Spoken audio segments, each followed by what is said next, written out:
ঘন্টা দিনে কাজ করেন? আমার দিন শুরু হয় সকাল ৯টায়। এমনও সময় হয়েছে যে ৮টায় বেরিয়ে গেছি, হাসপাতালে গেছি, পেশেন্ট দেখেছি, অপারেশন করে টরে বাড়ি ফিরেছি হয়তো রাত ১০টায়। তো আমি এমন ঘটনা ঘটেছে, সেটা হয়েছিল আমি তখন হায়দ্রাবাদে। বাড়ি থেকে বেরিয়েছি, এতে হাসপাতালে একটা কাজ আছে। আমি সঙ্গে সঙ্গে যে সুটকেসটা নিয়ে বেরিয়ে গেলাম যে ওখান থেকে আমি এয়ারপোর্ট চলে যাব বলে আমি জাস্ট হাসপাতালে গেছি, গিয়ে আমি অপারেশনটা কমপ্লিট করেছি। অপারেশনটা কমপ্লিট করে আমাকে ইউএসএতে যেতে হবে। তো হায়দ্রাবাদ থেকে বম্বে গেছি, বম্বে থেকে আমি কেএলএম ফ্লাইট ধরে হল্যান্ডে নামবো। তখন আমি এত ক্লান্ত হয়ে পড়েছি, আমি না ওখানে ঘুমিয়ে পড়েছি। এবং ঘুমিয়ে পড়তে এখন আমি খেয়ালও করিনি, হঠাৎ মানে ঘুমটা ভেঙে গেছে।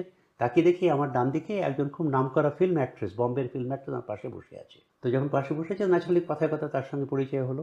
স্যার আমাকে জিজ্ঞেস করলো, কী করেন?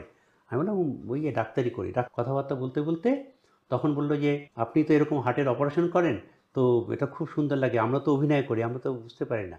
আমরা, কেন আপনি ডাক্তারি করতে চান? আপনার বয়স কত? তো একটা বললো বয়স।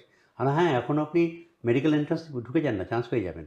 চান্স পাওয়ার পরে আপনাকে টানা ১২ বছর পড়াশোনা করতে হবে, সব যদি বড় স্পেশালিস্ট ডাক্তার হতে হয়। তারপরে দেখবেন আপনি সব বুঝতে পারবেন।